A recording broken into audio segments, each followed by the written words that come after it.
In the desert of northern Sudan, the scorching sun is like countless tiny golden needles, piercing the earth mercilessly. In 2024, an international archaeological team is busy in this barren land. Their goal is to explore the long-lost remains of the Nubian kingdom. The team leader, Lin Xia, is a young but experienced archaeologist. She wears a wide-brimmed sun hat, and sweat keeps dripping from her forehead, soaking her collar, but her eyes are always focused and determined. One day, while excavating the foundation of an ancient temple, Lin Xia and her team found a stone slab engraved with mysterious symbols. The symbols twisted and swirled, like some kind of ancient text, or like mysterious totems, glowing strangely under the sunlight. Lin Xia carefully cleaned the slab, and an indescribable excitement and curiosity surged in her heart. She knew that this might be the key clue to solving the many mysteries of the Nubian kingdom. Meanwhile, in 1500 BC, the Nubian capital of Kerma was thriving. Golden sunlight shone through the palace's exquisite stained glass windows, casting colorful shadows on the polished marble floor. Princess Sekhmet, who was only 10 years old, ran barefoot and happily on the corridor, paved with Nile cobblestones. Her long black hair fluttered in the wind, and the lapis lazuli hair ornament in her hair flashed a faint blue light. It was a precious gift from her mother. Princess.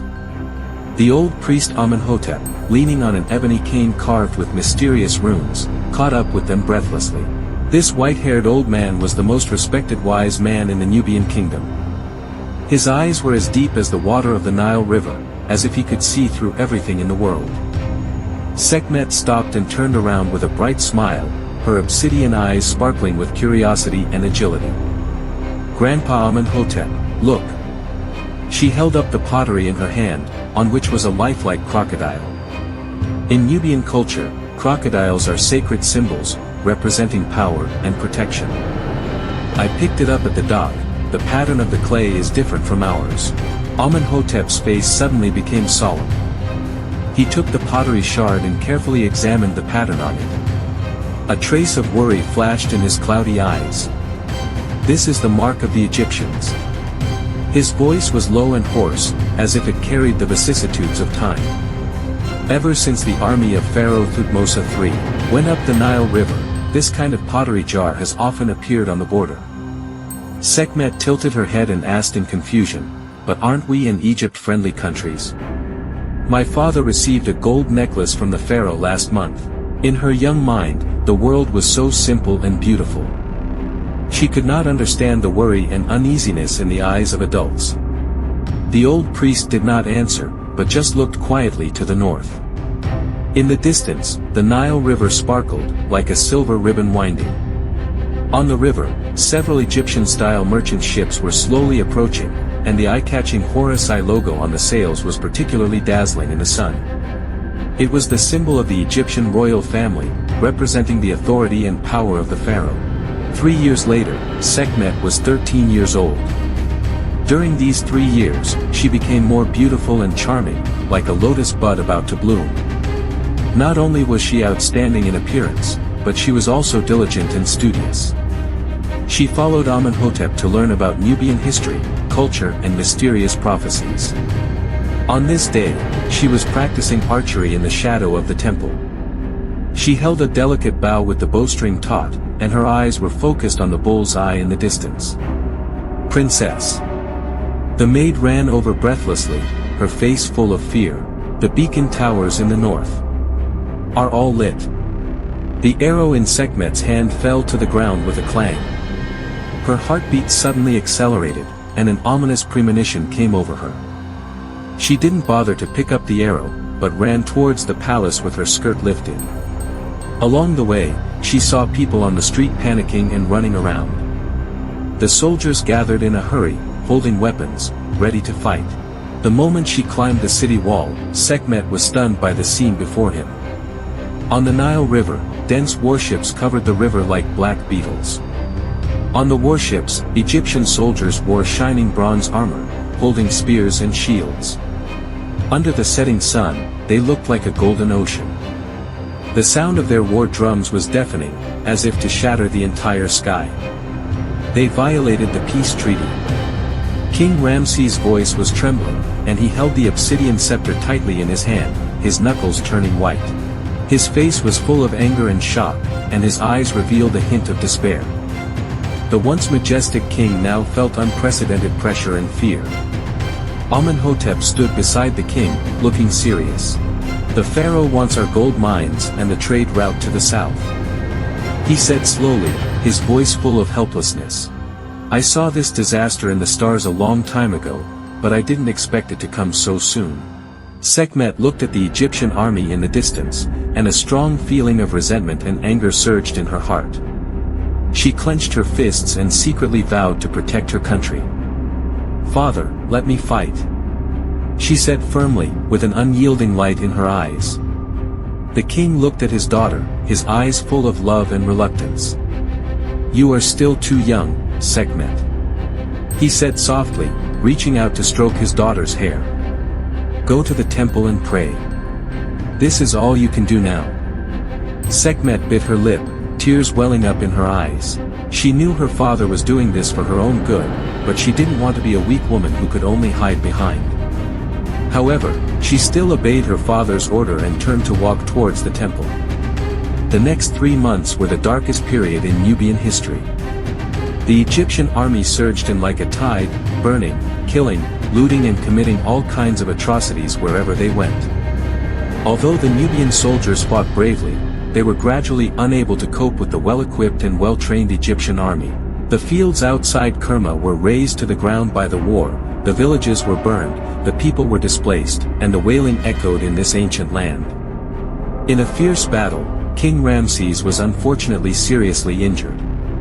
He lay in the bedroom of the palace, breathing weakly. Sekhmet stayed by his father's bedside, holding his hand, tears streaming down his face. "Sekhmet," the king said with difficulty. "Take the royal treasure. Go south. Rebuild Nubia." Sekhmet nodded desperately and burst into tears. She knew that at this moment, she not only lost her father, but also shouldered the responsibility of reviving Nubia. Late at night, Sekhmet quietly left Kerma, escorted by Amenhotep and several elite soldiers. They took the box containing the secret treasures of the Nubian royal family and embarked on a difficult escape. In the box, in addition to precious jewels and gold, there was also an ancient parchment scroll that recorded the origin of the Nubian kingdom and a mysterious prophecy. The text on the parchment scroll was obscure, but Sekhmet firmly believed that it must contain the key information to save Nubia. Along the way, they encountered countless difficulties and dangers. The Egyptian army pursued them relentlessly, and the harsh environment in the desert threatened their lives at all times. High temperatures, lack of water, sandstorms, and ambushes by wild beasts and enemies that could appear at any time were all fatal. But Sekhmet did not retreat at all. With her strong will and wisdom, she led everyone to overcome dangers time and time again. They crossed the vast desert and came to a dense jungle. The road in the jungle was rugged and difficult to travel, and various wild animals and poisonous insects often appeared. However, here, they met a group of mysterious tribes. The people of these tribes were full of respect for the Nubian royal family and were willing to help Sekhmet and his party. With the help of the tribe, Sekhmet and his party found a hidden valley. The valley was surrounded by mountains, with a fertile land in the middle. And a clear stream flowing through the valley, like a paradise. Sekhmet decided to rebuild Nubia here. She and others cut down trees, built houses, and cultivated land. Although life was hard, everyone was full of hope. Sekhmet personally participated in the labor every day, and her tenacity and courage infected everyone. At the same time, she did not forget to study the ancient parchment scroll.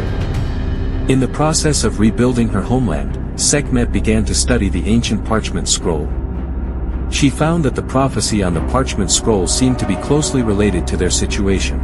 The prophecy mentioned that when Nubia was facing a catastrophe, a royal descendant would appear and lead the Nubians to find new hope and make the kingdom rise again. Sekhmet firmly believed that she was the one chosen by the prophecy. Meanwhile, in modern times, Lin Xia and the archaeological team have made new progress in their research on the mysterious stone tablet. Through advanced scientific and technological means, they found that the symbols on the stone tablet are similar to some incomplete texts, previously found in Nubian ruins. After studying day and night, Lin Xia finally deciphered part of the content. It turned out that the stone tablet recorded a story about the Nubian royal treasure and mysterious prophecy, which coincided with the content of the parchment guarded by Sekhmet. Lin Xia was so excited that she decided to do further research to find out more secrets behind the stone slabs. She led the archaeological team to continue digging in the ruins, hoping to find more clues.